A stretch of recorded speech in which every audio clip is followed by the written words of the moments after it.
ಕಂಡ ಮಗನಾಗಿ ಹುಟ್ಟಿದ ಮೇಲೆ ನೊಂದುಕೊಳ್ಳದೆ ಏನ್ ಮಾಡ್ತಾರೆ ನಿಮ್ಮ ತಂದೆ ತಾಯಿ?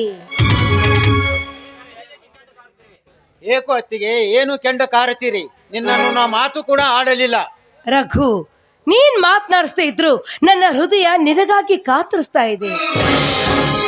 ರಘು, ಇನ್ನಾದ್ರೂ ವಿವೇಕಶಾಲಿಯಾಗಿ ಪ್ರಸಂಗ ಹೇಗ್ ಬರುತ್ತೋ ಹಾಗೆ ಕೊಡೆ ಹಿಡಿಬೇಕು.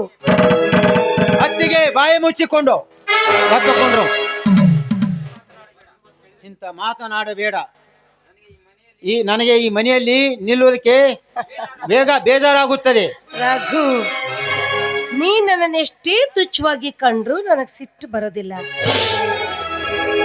ರಘು, ನಿನ್ನಣ್ಣನಿಂದ ಸಿಗದ ತೃಪ್ತಿಯನ್ನ ನಾನು ನಿನ್ನಲ್ಲಿ ಬಯಸುವುದು ತಪ್ಪಿ. ನನ್ನ ಮಾತು ಕೇಳು, ನೀನು ನನ್ನವನಾದ್ರೆ ನಿನಗೆ ಬೇಕಾದಷ್ಟು ದುಡ್ಡು ಸಿಕ್ಕುತ್ತೆ. ನೀನು ಹಿಂಗ ಮಾಡಿದರೆ ನಿನಗೆ ಸಿಗುವುದು ಇದೇ ಶಿಕ್ಷೆ. ನನ್ನ ಮೇಲೆ ಕೈ ಮಾಡ್ತೀಯಾ? ರಘು, ನಾನು ಆಸೆ ಪಟ್ಟಿದ್ದರೆ ಬಿಟ್ಟು ಕೊಟ್ಟ ಮಾತೇ ಇಲ್ಲ. ನನ್ನ ಮಾತನ್ನ ಕೇಳು.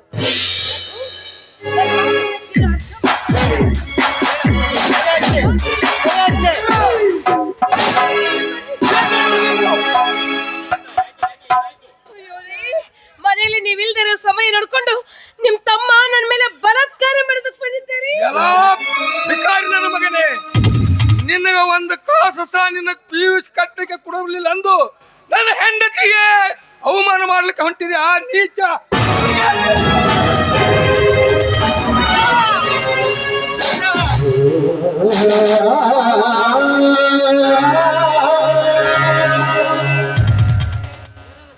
ಏನದು ಗಲಾಟೆ? ದಿಲೀಪ, ಏನಾಯ್ತು?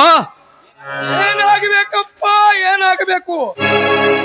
ಆಗುವುದೆಲ್ಲ ಆಗಿ ಹೋದ ಬಳಿಕೆ ನನ್ನ ಅತ್ತಿಗೆ ಹೆಣ್ಣು, ಅವನ ಅತ್ತಿಗೆ ಹೆಣ್ಣು ಮೈ ಬಲಾತ್ಕಾರದಿಂದ ತಿರಸ್ಕರಿಸಿದ.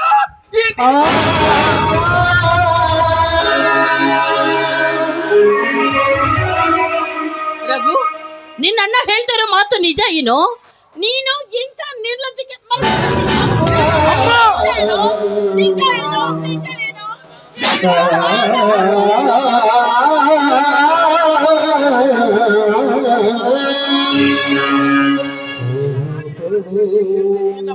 ಸಾಕ್ಷಿಯಾಗಿ ಹೇಳ್ತೇನಮ್ಮ. ಇಲ್ಲಮ್ಮ, ಇಲ್ಲ ಅಮ್ಮ, ಪ್ರತ್ಯಕ್ಷ ಕಂಡು ಪ್ರಮಾಣಿಸಿ ನಾನೇ ನೋಡಿರುವಾಗ ಇಲ್ಲ ಅಂತ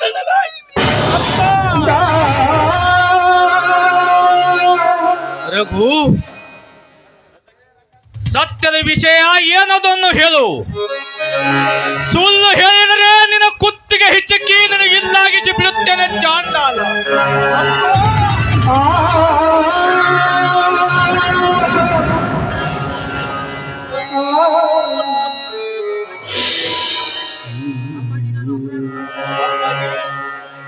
ಅಪ್ಪಾಜಿ, ನಾನು ಅಪರಾಧ ಮಾಡಿಲ್ಲ.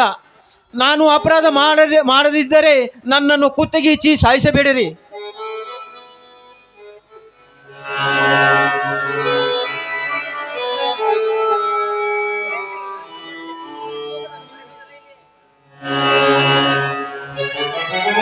ದಿಲೀಪ್, ಪ್ರತ್ಯಕ್ಷ ಕಂಡರೂ ಪ್ರಮಾಣಿಸಿ ನೋಡಬೇಕಾದದ್ದು ನನ್ನ ಈ ಮನೆ ಯಜಮಾನಾದ ನನ್ನ ಕರ್ತವ್ಯ ಆಗಿದೆ ಮಗು.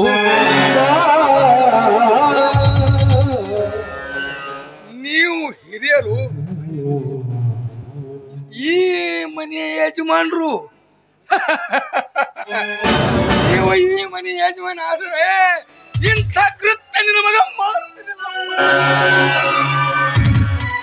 ಪ್ರತ್ಯಕ್ಷ ಕಂಡು ಪ್ರಮಾಣಿಸಿ ನೋಡಿದ್ರೆ ನಾನೇ ಸಾಕ್ಷಿ ಹೇಳುತ್ತಿರುವಾಗ ಮತ್ತೆ ಅವನನ್ನು ವಿಚಾರಿಸ್ತೇನೆ.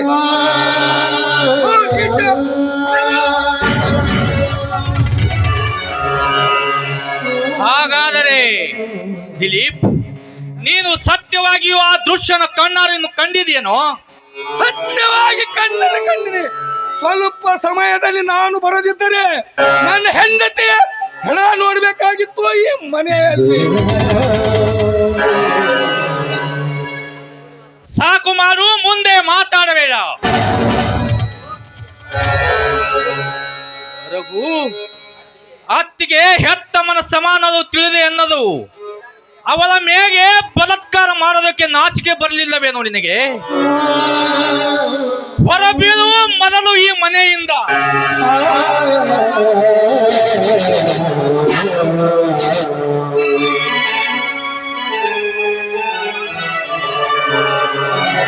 ಹೋಗುತ್ತೀನಪ್ಪ, ಹೋಗುತ್ತೀನಿ. ನಿನ್ನ ಆಜ್ಞೆಯನ್ನು ನಾನು ಮೀರೋದಿಲ್ಲ.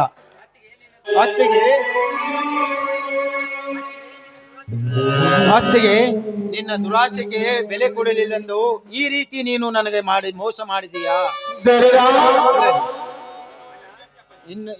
ಇನ್ನೂ ಒಮ್ಮ ವಿಚಾರಿಸಿ ಅಪ್ಪಾಜಿ. ವಿಚಾರ ಮಾಡುವ ಪ್ರಶ್ನೆ ಮುಗಿದು ಹೋಗಿದೆ. ಸುಮ್ಮನೆ ನನ್ನನ್ನು ರೇಗಿಸಬೇಡ, ಮೊದಲು ಹೊರಗು ಬೇಡ.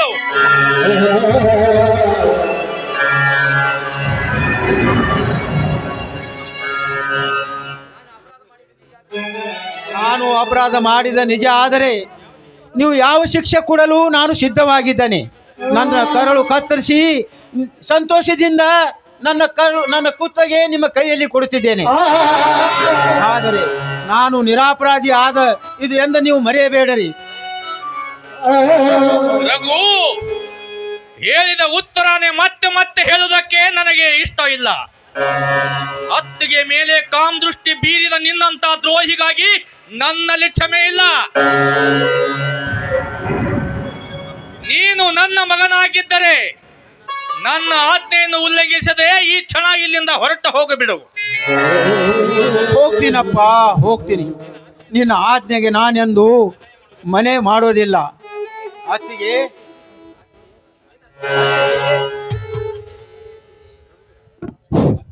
ಅತ್ತಿಗೆ ನಿನ್ನ ದುರಾಚಾರನ್ನು ನೆಮ್ಮದಿದ್ದರೆ ಈ ರೀತಿ ನನಗೆ ಶಿಕ್ಷೆ ಕೊಟ್ಟೀಯಾ? ಇರಲಿ ತಾಯಿ, ಇರಲಿ ಅಮ್ಮ. ಅಣ್ಣ, ನಿನ್ನ ತಮ್ಮನ ಸ್ವಭಾವ ಏನಂತ ನೀನು ತಿಳಿಯದೆ ನನ್ನನ್ನು, ನಿನ್ನ ಹೆಂಡತಿಯ ಮಾತು ಕೇಳಿ ನೀವು ಇಬ್ಬರು ಕೂಡಿ ನೀನು ನಮ್ಮ ಮನೆಯಲ್ಲಿ ಇರೋದು ಇಷ್ಟಿಲ್ಲಂದರೆ ಹೊರಟು ಹೋಗಂದರೆ ನಾನು ಸುಖವಾಗಿ ಹೊರಟು ಹೋಗುತ್ತಿದ್ದೆ ಅಣ್ಣ. ಹೊರಟು ಹೀಗಾಗಿ ನನ್ನನ್ನು ಅಪರಾಧ ಕೊಡೋದು ಇದು ನನಗೆ ದುಃಖ ಆಗುತ್ತದೆ ಅಣ್ಣ.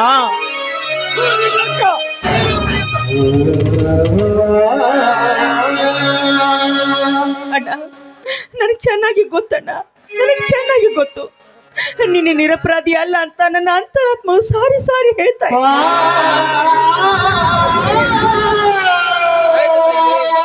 ಒಬ್ಬಳು ಆದರೆ ನಾನು ನಿರಪರಾಧಿ ಅಂತ ಹೇಳಿದೆ ಸಾಕು.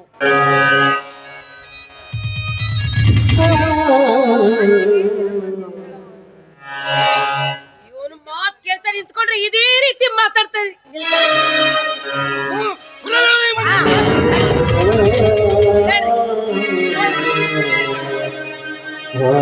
ಹೋಗಪ್ಪ.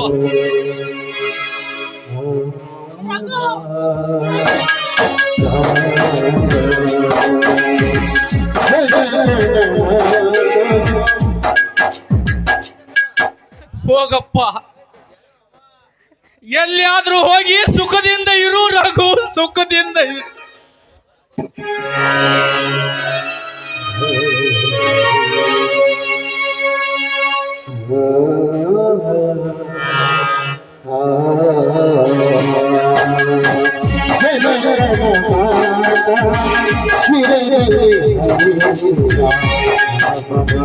Raghunath